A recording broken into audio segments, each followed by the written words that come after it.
Welcome to Team Spirit and thank you for being here. I'm Lauren. I'm Carrie. And I'm Emily. We wanted to start off our first episode sharing about who we are. Emily and Carrie have known. Wait, how long have you guys been friends? We have been friends for Since we were 14, Yeah. 32, so 18 years. 18 years. I was the late addition after we all met together in the corporate world, and then we all left to pursue our own passions. Yeah. All right, so Carrie, do you want to start? Yeah, sure. Why not? I can remember being 18 years old, going around the library looking for Sylvia Browne books, and I had no idea what I was doing or why I was doing it, but I always felt really drawn to aspects of the afterlife. So I would say at around 18 is when my interest in spirituality really started to come into play. And then, of course, bumps along the road, life, it kind of had peaks and valleys. But I really started getting into this work right before the pandemic, actually, when I really wanted to start learning energy healing. I had been receiving specifically Reiki for years and years to help manage my stress, anxiety, and depression, and thought since everything was shut down, I might as well learn how to do energy healing on myself. After that, it took me about a year to learn how to do the practice and to go through all the classes, and then it was full speed ahead from there. I actually, as a side gig, started doing Reiki on friends and family and just slowly started to promote my business. And then as I did Reiki more and more, that's when I was really opened up to my spiritual abilities. And I would get different downloads and different clairs would open up during my sessions with my clients. And I remember telling Emily in the parking lot of work that I didn't know what to do with this newfound information that I was getting on my clients. And I also didn't really have a whole lot of boundaries around that either. It was kind of like a free for all of information that I would be getting. So we had decided together to embark on a completely new journey of developing our spiritual abilities. And we enrolled in a class together, which we have been in for the last 8 months already, I think, Yeah. 8 months. And since then, I have completely done a 180 in my life. I quit my job. I started pursuing this full time. Started my new business, rebranded my old business that was solely Reiki, and that's where I'm at now. So it's exciting. Yay. Emily, do you want to go? Sure. Um, so my journey is all over the place. I was born and raised Catholic. Went to Catholic school from age 3 to 18, and once I graduated, never looked back. And when I was 18, I met this woman introduced to me by Carrie, and she was definitely a psychic. And the first time I ever met her, she read me, and I was pissed off at first because I'm like, how the hell do you know all of this about me? And she was bringing out my shadows, and Oh, that'd be awesome. yeah, it was. So, I got to know her a bit, and she was like, you're gifted too. And my 18-year-old brain could not comprehend I'm psychic, I'm a like what? And she's the first one that introduced like spirit guides to me, tarot. We would use the Ouija board. Carrie and I are famous for that. Not knowing what we're doing. And crystals, she'd have me wear a certain crystal, depending on what I was going through. And it's like I believed it, but I wasn't fully immersed in it. So then, like, I moved on and kind of wasn't anything. And when I was around 26, 27, is when my soul started yearning for something. And I met this woman who was part of a Christian non denominational church, which is a lot different than Catholicism. And I really liked it for a while. I was in Bible studies. I'm still really good friends with a lot of those people. And that was around like 2018. And I did that for about 2 years. 2020, the pandemic hit. And it was just like, this isn't deep enough for me. I was also working in mental health. I'm a psych major. I thought I wanted to be a therapist. So I worked at a crisis center for mental health and addiction, but it just wasn't getting to the root cause of everyone's issue. It just wasn't deep enough for me. Like I'm too deep. Instead of leaving there to go to something that was more in my field, I kind of followed the dollar signs, and I got into a more corporate type job. That definitely was not my calling. Believe it or not, Carrie and I worked at the same corporate place, which is where we started our spiritual journey, as she mentioned, with the mentor. Oh, I want to backpedal. So I really got into my spirituality in 2021, right after I had weight loss surgery and I was diagnosed with an eating disorder. I did 4 years, 4 years. Oh my God, 4 weeks. That would be awful. 4 years, 4 weeks. In a mental hospital on the eating disorder unit. And when I got out, I was catapulted by spirit. I can't even explain how it happened.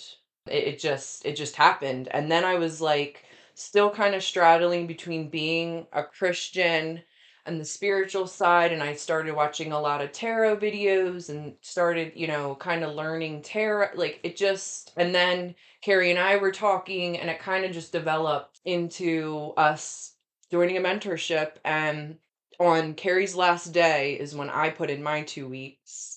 Again, that was spirit was really on my ass to do that. And I mean, I had nothing lined up. We were what, 3 months in to the mentorship, and I quit my job and I never looked back. And now I've started my own business as a psychic medium, and I'm going to be training in Reiki. I'm training in tarot. I want to learn all the things. So that's pretty much my story right now. Yeah, these total leaps of faith. I know.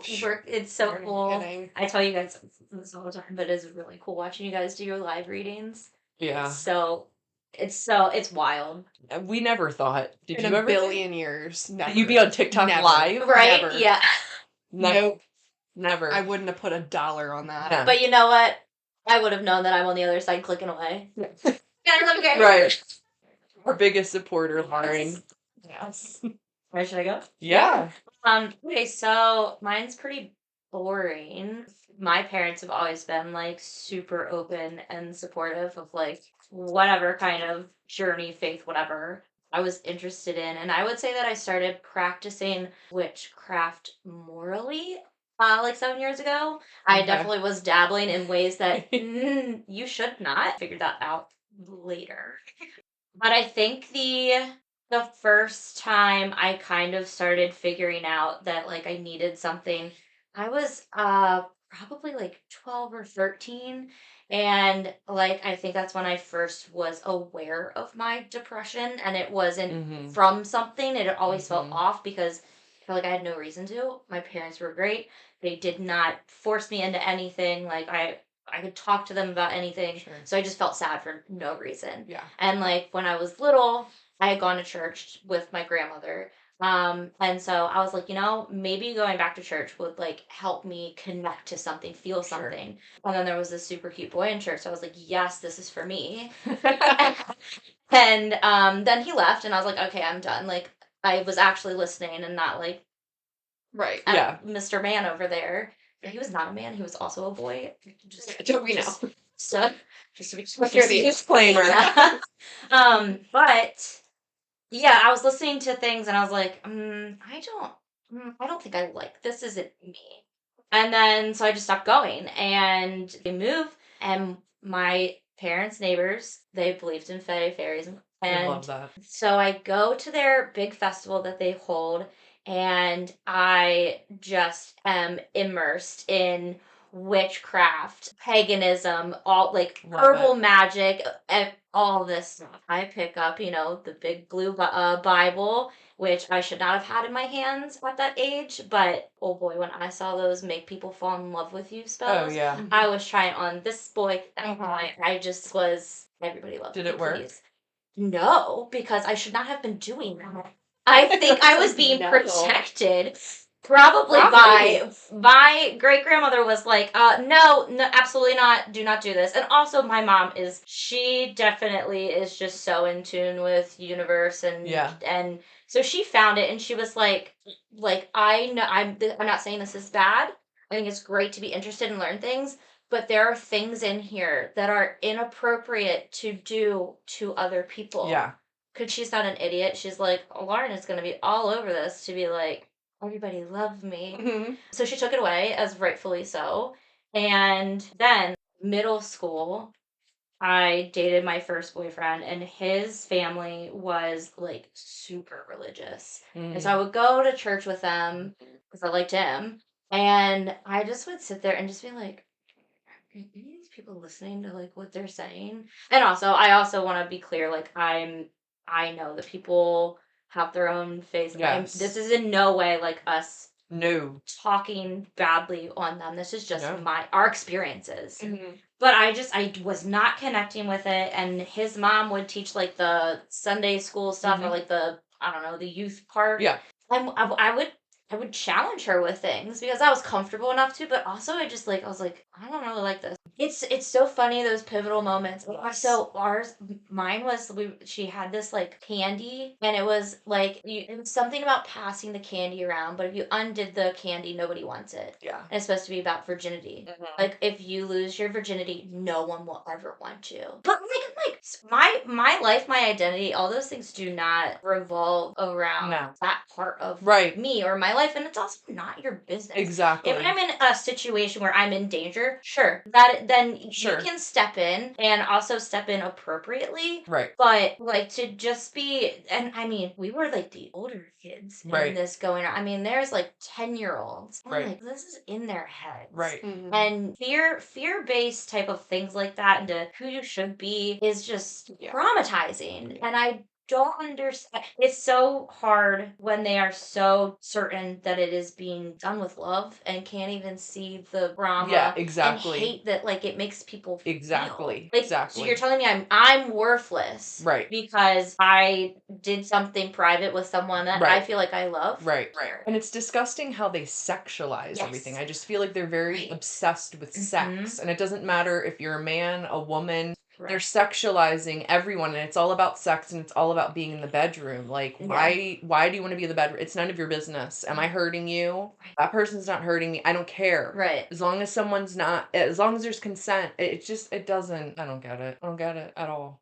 Yeah, you're just gonna hate. Yep. Hate. So then we break up. And I'm like, great, I don't have to do this anymore. I kind of was back into but like the crystals and things, and Yeah. I just kind of fell back into the things that I liked because I wasn't having to, I don't know, be molded to what his family Right. liked. And so then when I went to college is when I think I really opened up into it, and it was a little later. I mean, I definitely like I was still struggling so much with depression. I was at a party school, so I was just drinking endlessly to not feel things because I was Mhm. aware I didn't feel anything. Mhm. And when I met my best friend, I think I was like sitting in the frat kitchen, and they walked by and they were like, "Hey, I can pull a tarot card for you." And I was like, "Yes, please."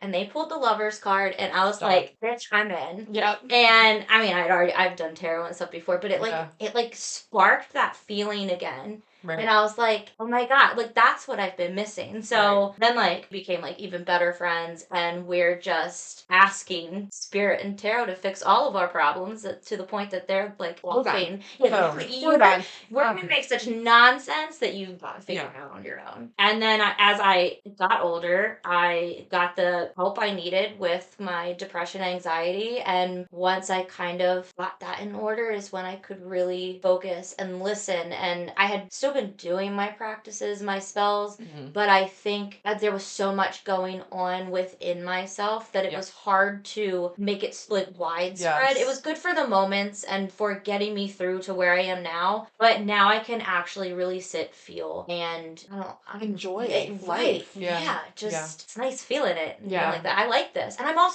afraid. I don't fucking care No. what people think about No. it anymore. Me either. Like my friends were like, "So what you doing? Like, are you a ghost hunter?" I'm like, "Ow, ghost hunter. This is what I like. Right. Like I've always liked it. It's just I don't know. I wasn't comfortable enough to share. Right. And I feel bad because like it's like my high school friends, and Right. when you're with them, you're kind of stuck in high school world and that high Yep. school person, Yeah. and it's kind of nice that they don't care. I realize though I missed like 90% of. We'll go for it. We'll chop her in. Like you guys are talking, I'm like, oh my god, I didn't talk about that. I didn't talk about that. So okay, two pivotal moments in my life in regards to my spiritual beliefs and just things that had occurred. So I lost somebody very dear to me when I was 14. She's my aunt. She was my godmom. And I had always had like little premonitions here and there, or little psychic hits, but I didn't really know what they were, and I just considered it a coincidence and chalked it up to be that. But I used to ride horses. It was a big part of my childhood, and she used to ride horses, so it was a big part of her childhood. And that's one of the ways that we would bond, was over my horse Summer that I had in my preteens and early to late teens, early 20s. So one day we had her at my parents' house and we were trail riding, and she knew that I had the horse there, so she wanted to come up. And she came, and I had this,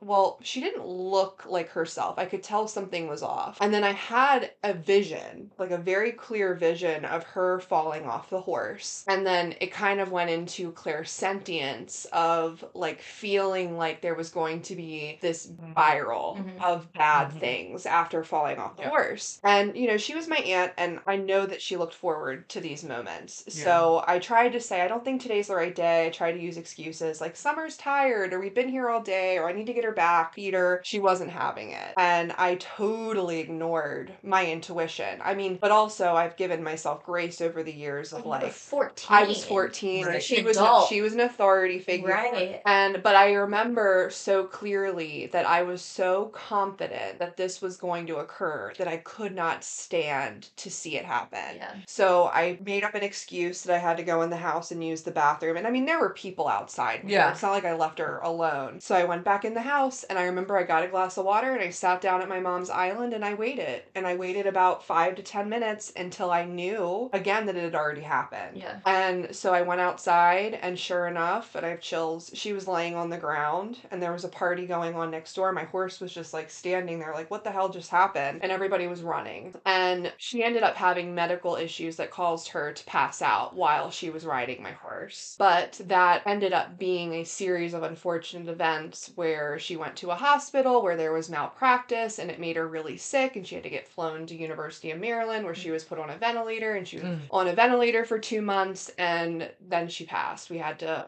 unfortunately, she wasn't going to get any better after many, many, many surgeries. But as a 14-year-old, that was really traumatic. And, when I, even now, like going into this work full time, I had to do some inner healing. And I have been for a very long time. Yeah. But I never knew that, if you have a natural gift for premonitions, let's just say, you can set boundaries around that. And I really think that, like, because of that situation, I suppressed for a very long time a lot of my like natural gift abilities. Yeah. I like to call them gifts, but abilities. And it was eye-opening. And then unfortunately, it's a part of my journey, but death is very a part of my journey, and it's a part of all of our journeys. Right. And if that's one thing that I really want to talk about on this podcast, it's normalizing death, because it's something that we all experience, and it's something that inevitably we will all go through ourselves. Right. And there's such an avoidance when it comes to talking about people dying. And as somebody that's lost many people who were very close to me, I know that, you want to remember your loved ones. Right. You want to talk about your loved ones. And it's not awkward to us. No. Right. When we lose somebody. So before I got into this program with Emily, the last thing that happened was I lost my cousin, who was very close to my family, very close to me, and I was really close to his wife, and he was very young. He was my age. And I remember shortly after his passing, he came to me in a dream. I had a visitation dream, and it was more telepathy in the dream. He wasn't really talking, but he handed me a key, and I'll never forget it. and he made me feel like this he was access to communicating to the Yeah. other Right. side. Oh, that's so cool. And Gives I me think chills. about that all the time. Like now that we're really going deep into mediumship and we're wrapping up mediumship in the next month, and what a blessing that is to Yeah. be able Yeah. to just give people that validation that their loved ones are still with them, and Mhm. being able to prove the continuity of life is just, it's everything. It's my purpose. Yeah. Yeah. It's why I'm here. And I love psychism. Trust me, I love it. But there's something very, very special about mediumship and the healing Yes. that it Yeah. can give to so many people. So those were two very pivotal things that happened, and they all were around death. Yeah. Yeah. And I think it's that way for a lot of people. I feel like when you go through loss like that and you go through really difficult situations, it changes you. Yeah. It changes it changes your brain chemistry. Mhm. And it brought on a totally different perspective for me because I am a mom of two, and he was a dad, and he had a 2-year-old at the time. And, to be able to be there for my kids and to bring them ease and comfort in a way Mhm. like that's not like going to a church or where there's Right. fear around death and dying. Right. And I Right. think that was, just kind of looping it back around with the religion thing. I honor and respect anybody's religion and their beliefs because I feel like you got to believe in something to get through Right. this life. Absolutely. Mhm. But it never resonated for me personally, like it didn't for either of you. But, I never want my kids to feel fear around No. Right. around death. Right. Right. As crazy as it sounds, like I don't think it's necessarily something to fear. No. There's I something agree. beautiful about it. And, sure, we all want to live long lives, but I just remember like being terrified. Absolutely. Terrified. Especially when you're also being told that every decision you It go to could hell. help. Right. Yeah. And I'm like, okay, so I should do nothing ever. Yeah. And I don't really I've been trying to think about for years like how I'm going to teach my kids. But I'm like, I'm not. I'm not. Yeah. They're going to see what I do, Right. and they're probably going to be interested and ask questions, and I will answer them based on my beliefs. Yep. But I never want them to feel like they have to adopt this Sure. as theirs. Sure. That's And exactly that's what my parents always did. how it felt, Yep. in a religious setting, was exactly that. So, and it's still hard to navigate. I mean, I've bought books on how to raise kids outside religion and blah, blah, Yeah. blah. And it's like, it's not going to be really a factor at all. They're going to come into their own beliefs the same way that each one of us Right. did as Right. well. Right, and even anybody who is in a religious journey, they still have to come to it themselves. Like they probably were put into it, but they still have to make their own decision to stay. And if you find something in that, I think that's really beautiful. Same. And Yeah. my parents raised me in that way. I came to them with questions, Yep. and now I know I had 100 million questions, and I still always do. Yeah. And it was before Google, so sometimes they would be like, you're not supposed to question these things. But it's also when I was like, that's enough. And Right. I'll ask my questions tomorrow anyway. Right. But it's, I think, just allowing the questions and not the answer not being hate filled Right. or fear, especially. That's so important. Right. I agree. Like, God, you don't want to live in fear. No. That's why when I stumbled upon the non-denominational church, their view on God is so much different because, in Catholicism, it's more fear. Yeah. Like if you do this, that, and that, and this, and that, you're going to hell. Yeah. You basically can do nothing, especially as a woman. And then when I learned that, in non-denominational faith, there's a squirrel friend. Hi. That God is a loving God, that he does not judge you. He forgives, he shows mercy, he shows grace. I God was is like, love, right? what? Like, Mhm. oh my God, like I can sin and he's still gonna love me and I'm not gonna rot in hell. So I do think, even though I don't 100% align, obviously, with the Christian church in general, going from Catholicism to non-denominational was a big step towards this direction. It Right. is definitely something that I needed. Yeah. And it did make me feel whole for a little bit, but like you both, I also struggle from depression and anxiety. I'm bipolar diagnosed as well. And I had one of my worst moments around that time, and just my faith just wasn't cutting it. Yeah. I needed to go deeper. Yeah. Yeah. So Lauren, Emily, and myself were talking about what is driving this podcast. What is the point? Why are we doing this? And we really, more than anything else, want it to be a place where anybody can come to and listen and resonate, where you don't have to be an expert at your craft or have been doing your practice for years and years and years. You just listen to all of us, and our stories are very different, but also there's a lot of similarities as well. But we just want it to be a safe place for people can listen and understand and just resonate with. It's hard. This journey is hard, and we're not experts. We're always learning. We're always developing. Emily and I are still in a mentorship program, and we're going to continue to be mentored for the rest of eternity as far as, We're my concerned. goals. I'm going to learn all the Yep. things like Emily said, but really we just hope that you guys can just relate and, understand that while it is super fun and super fascinating and working with the divine, and even if it's not something that you even want to pursue, but you have experiences, we all do, because we all have a piece of the divine within us. We just hope that, you'll find solace in listening Yeah. to this podcast. Yeah, so thank you for listening. You can find us on Instagram and TikTok at Team Spirit Podcast. Emily and Carrie also go live on their TikToks. Emily can be found at Enchanted Mystic by MK, and Carrie is Clarity by Cam, CAM. Thank you for listening. We'd love to hear your thoughts. Anything you want to say, you want us to talk about, let us know. And until next time.